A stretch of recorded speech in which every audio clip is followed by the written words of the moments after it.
안녕하세요. 반갑습니다. 김수정입니다. 오늘의 찬송가 향기는 성령이여 강림하사, 찬송가 190장에 수록된 곡입니다. 먼저 이 곡을 듣고 계속 진행하겠습니다.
네, 이 찬송은 정말 우리가 성령은 아시다시피 홀리 스피리트, 하나님의 영이라 할까요? 하나님의 권능이라 할까요? 성부, 성자, 성령, 그러니까 하나님과 동일한 역사를 하시는 말씀을 하는 거죠. 그래서 이것을 어떻게 작곡과 작사를 했는가를 오늘 알아보겠습니다. 작사는 엘로드 스톡스라고, 이분은 미국에 계시는 뉴저지에서 태어났습니다. 그래서 이분은 어떤 집회에서 은혜를 받고 이 시를 쓰게 됐습니다. 그러니까 한국말로 하면 부흥회에서 말씀을 깨닫고, 즉 오순절 성령 강림에 대해서 성령이 얼마나 우리 신앙생활에 중요한가를 시를 그 내용을 나타내고 있습니다. 작곡은 존 리치폰드 씨라는 분이 썼습니다. 그래서 이 스탠리 이분은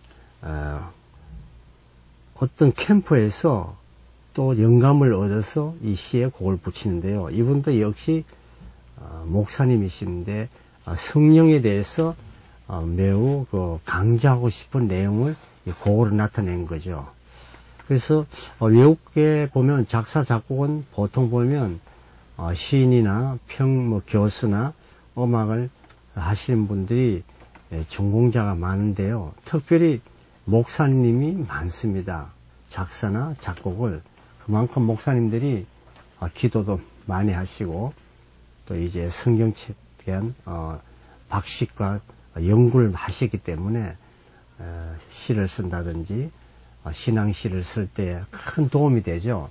또 작곡도 할 때 성령께서 우리에게 주시는 능력을 이렇게 곡으로 쓴다는 것을 우리가 볼 수 있습니다. 그래서 이 곡의 내용은 갈라디아서 5장 22절에서 23절에 사랑과 희락과 화평과 오래 참음과 자비와 양선과 충성과 온유와 절제니라. 이 열매를 말씀하는데요. 이런 열매를 맺으려면 우리 마음에 성령을 잉태해야 된다. 성령의 역사가 있어야 된다. 성령의 간섭이 있어야 된다. 성령의 영감을 받아야 진정한 찬송시, 찬송곡을, 좋은 곡을 쓸 수 있다는 거죠.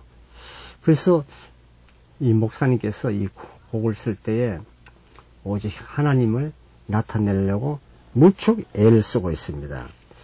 그래서 이 내용을 보게 되면 성령이여 강림하사 1절에 나를 감화하시고 성령이 저에게 오셔서 하나님께서 나에게 느낌을 하나님의 영으로 바꿔주세요. 그러니까 요새 젊은이들이 말을 빗기면 필이 꽂혀야 된다.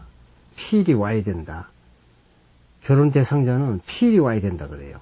우리가 어릴 때 결혼할 때는 능력이나 어떤 사랑이 있고 사람이 훌륭하면 했는데요. 요새는 아무리 스펙이 좋고 능력이 있고 훌륭하더라도 필이 없으면 안 한대요. 그런데 제가 물었습니다. 필이 뭐냐 하니까 서로 교감이 되고 서로 느낌이 동일하고 이상이 같고 꿈이 같고 같이 동행을 하는데 같은 길을 가야 될 사람을 찾는다 그래요. 그래서 젊은이들이 결혼을 안 하거나 늦게 하거나 조금 이렇게 까다롭게 하는 것은 서로 감정이 교감이 돼야 된다는 것이죠. 그러니까 같은 생각을 하고 동행을 하고 같은 마음을 가진 사람을 찾더라고요. 우리는 결혼할 때 안 그랬죠. 뭐 부모가 하면 좋겠다 하면 했고 또 대중적이고 보편적이고 이렇게 하면 되는데 요사이는 필수적으로 필요 충분만 해야만이 결혼을 하기 때문에 젊은이들이 결혼이 늦어지는 것 같습니다. 그래서 이 1절에 보면 성령이 오셔서 나를 감화시켜 주시고 내가 애통하는 나의 마음에 충만하게 해달라. 하나님의 말씀으로 하나님의 능력으로 하나님의 성령으로 나를 그렇게 해주세요. 이렇게 말씀하고 있습니다. 사도행전 2장 14절 42절에 보면 베드로가 그 11사도와 함께 유대인들과 예루살렘에 사는 모든 사람에게 감화하게 복음을 증거하면서 그러니까 베드로가 그 당시에 하나님이 복음을 전하고 하나님의 말씀을 이렇게 전할 때는 많은 사람들이 필이 왔다는 거죠. 그러니까 동행하고 싶은 마음이 왔다는 거죠. 성령과 같이 동행, 또 성도들과 같이 동행, 크리스찬으로서 성도로서 동행하고 싶다는 내용을 갖게 했다는 거죠. 그러니까 남에게 설득력이 있고 남을 이해력이 있고 남을 리드할 수 있는 마음을 베드로는 가졌다는 거죠. 그래서 요새 젊은이가 말하는 필이 꽂힌다. 또 여러분이 많은 음악을 듣는 사람 중에 어떤 사람은 모차르트 음악을 좋아하고 또 어떤 사람은 베토벤 음악을 좋아하고 또한 어떤 사람은 바하 음악을 좋아하는 사람이 있어요.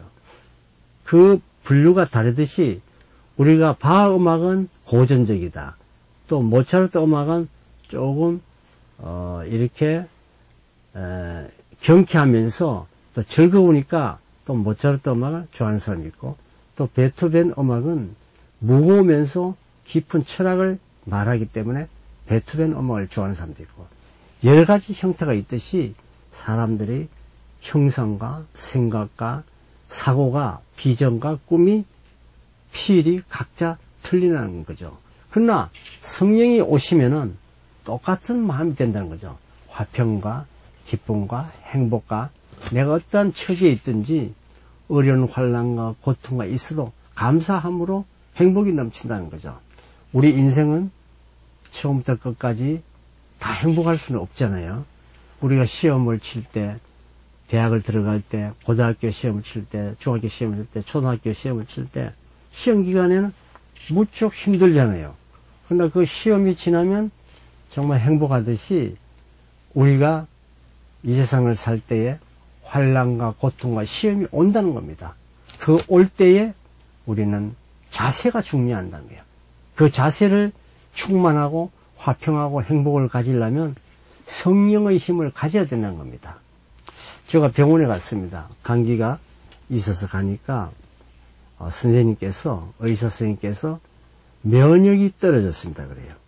우리는 면역이 없으면 병을 이길 수 없다는 겁니다. 마찬가지로 우리 이 세상을 살 때에 환난, 고통, 행복일 때 면역이 없으면 행복도 잃어버릴 수 있고 또 고통도 잃어버릴 수가 있습니다. 그게 무슨 말이냐? 예, 제가 다시 말씀드리면 어떤 사람은 제가 봐서 굉장히 행복해요. 그러나 그게 대한 행복에 대한 면역이 없으니까 그 행복이 귀중한 걸 모르고 행복을 잃어버리더라고요. 예를 들면 어떤 사람은 매달 수입이 많아요. 매달 돈이 잘 벌릴 줄 알고 예금을 안 한다든지 또는 어떤 차후의 일을 생각하고 써버리면 행복은 날개처럼 날아가 버리잖아요. 또 어떤 사람은 불행해도 자기가 불행한 줄 몰라요. 그러니까 그 불행에서 벗어나지를 못하는 거죠. 그러면 이것을 어떻게 우리가 알 수 있느냐? 성령이 내 마음에 오시면 성령이 나를 깨닫게 한다는 거죠. 그래서 우리는 훌륭한 목사님 말씀을 듣고 감화, 감동, 느낌으로 내 자리에서 지키고 버리고 한다는 거죠. 그래서 이 찬송가, 찬송시는 그런 내용을 하고 있습니다. 너희가 회개하여 각각 예수 그리스도의 이름으로 세례를 받고 제사함을 얻으라. 그러면 성령의 선물로 준다고 그랬습니다. 여러분, 우리가 목사님 말씀이나 성경 말씀을 읽고서 깨닫고 느끼고 감화를 받고 그것을 충분히 이해를 하면 하나님이 우리에게 오신다는 거죠. 그래서 요새는 이 사랑의 대화가 과거에는 이제 너무나 세상이 복잡하지 않기 때문에 어느 정도 하면 느낄 수 있는데 요새는 너무 느낌이 많기 때문에 느낌이 잘 안 온다 그래요.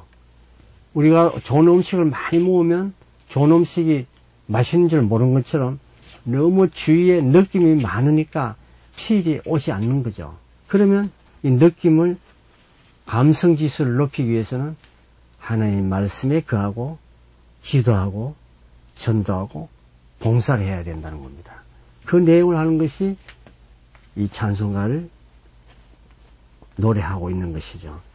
고린도전서 15장 31절에 사도 바울은 정말 나의 영광을 두고 단언하오니 나는 날마다 죽는다 그랬습니다. 사도 바울이 이런 말을 했겠습니까? 많은 사람들이 자기 영광을 위해서 사는 사람이 많다 그래요. 쉽게 말하면 국회의원이나 정치가들은 자기 명예, 권세, 영광, 물질, 여기를 위해서 사는 사람이 많다 그래요.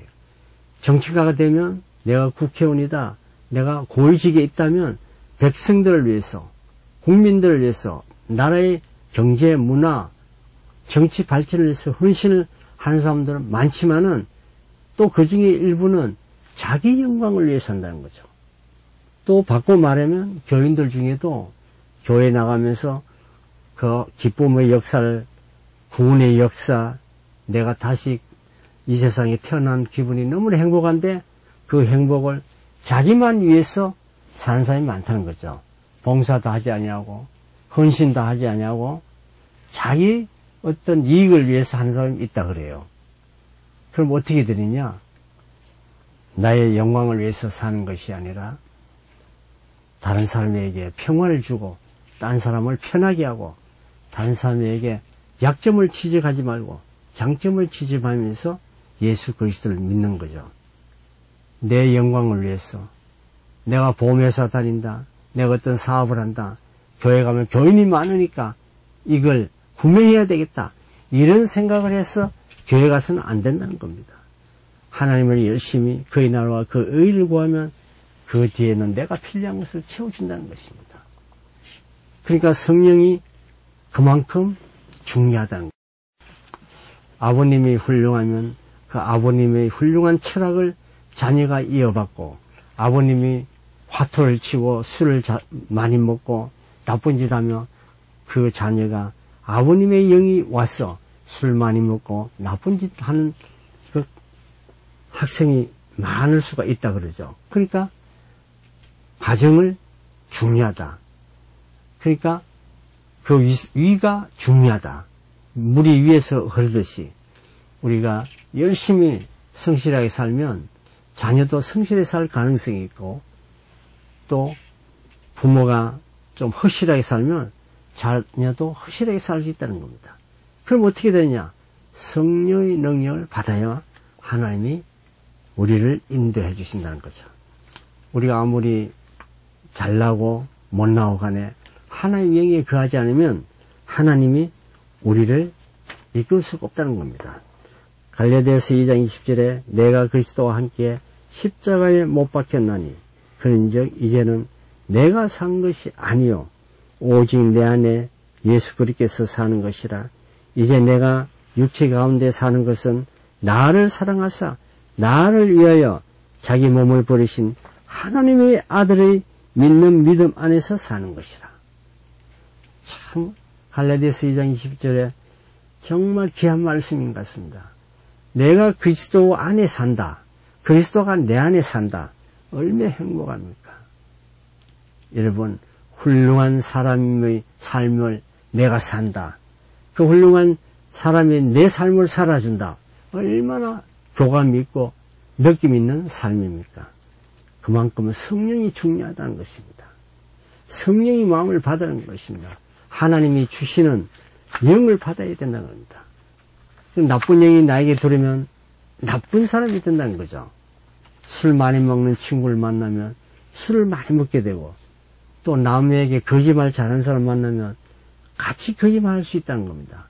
우리는 예수 그리스도를 만나서 진실되고 생명되고 기쁨되고 행복이 되는 성령을 받아야 된다는 것입니다. 여러분, 우리가 이 2절에 보면 성령이여 강림하사 그 크신 권능 주소서, 원하오니 충만하게 하옵소서. 정말 간절한 마음인 것 같습니다. 우리 모두 하나님의 영을 받고자, 하나님의 권능을 받고자, 하나님의 말씀을 깨닫고자 기도와 말씀과 전도와 헌신을 해야만이 하나님이 우리를 사랑하시고 영을 주신다는 겁니다.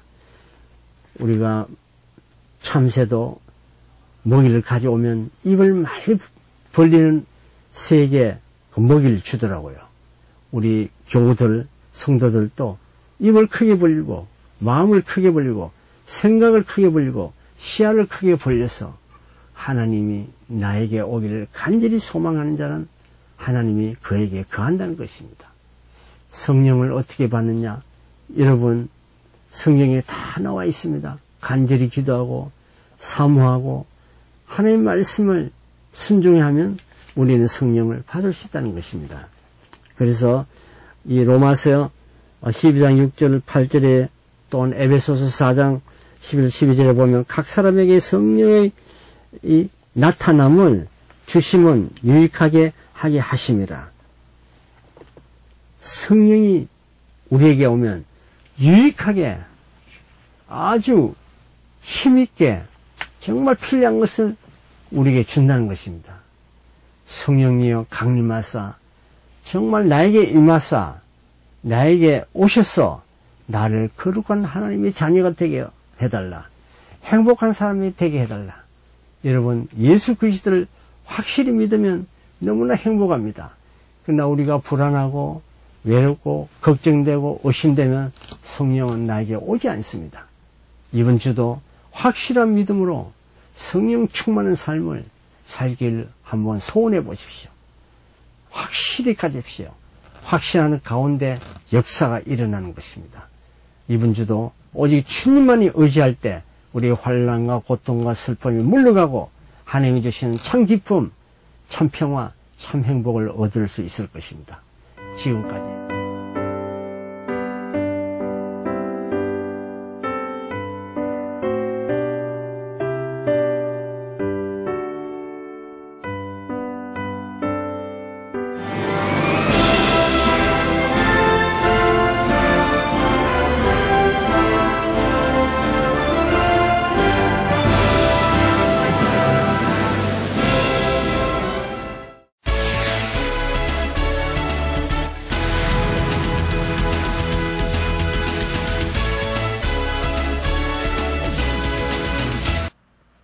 교계 뉴스를 말씀드리겠습니다. 제1울산교회에서는 제15회 이덕호 목사의 드림의 시간 두 번째 옥합을 깨트린 이들이라는 제목의 나눔 선교단 찬양의 시간이 열렸습니다. 제1울산교회의 담임인 이덕호 목사는 찬양을 통해 하나님의 복음을 전하는 사역을 하고 있습니다. 지난 31일 열린 찬양 예배에서 이덕호 목사는 우리들의 귀에 익숙한 찬양과 직접 작사 작곡한 곡을 선보이며 찬양의 밤을 뜨겁게 달궜습니다. 하나님 저 같은 사람을 써주셔서 너무나 감사하고요. 앞으로도 계속적으로 하나님 찬양하는 사람으로 쓰임받기를 소망하고요. 또 이렇게 드릴 수 있는 것 그 자체가 너무나 감사한 일입니다. 세상 모든 사람들이 하나님을 찬양하는 그날이 꼭 왔으면 좋겠습니다. 기도와 찬양으로 이어진 행사에서 참석자들은 함께 기도하고 찬양도 함께 부르며 감동의 시간을 가졌습니다. 이날 이덕호 목사는 찬양 사역으로 하나님을 섬긴 이야기와 찬양을 통하여 예수님을 만난 이야기 등을 하며 지금도 나를 부르는 곳 어디든 달려가겠다고 말했습니다. 찬양 속에 역사하시는 하나님께서 계속적으로 찬양이 이루어져서 오늘 여기에 참석한 모든 우리 성도들이 찬양으로 하나님께 날마다 영광 돌리고 평생 찬양하며 사는 귀한 우리 성도들 되었으면.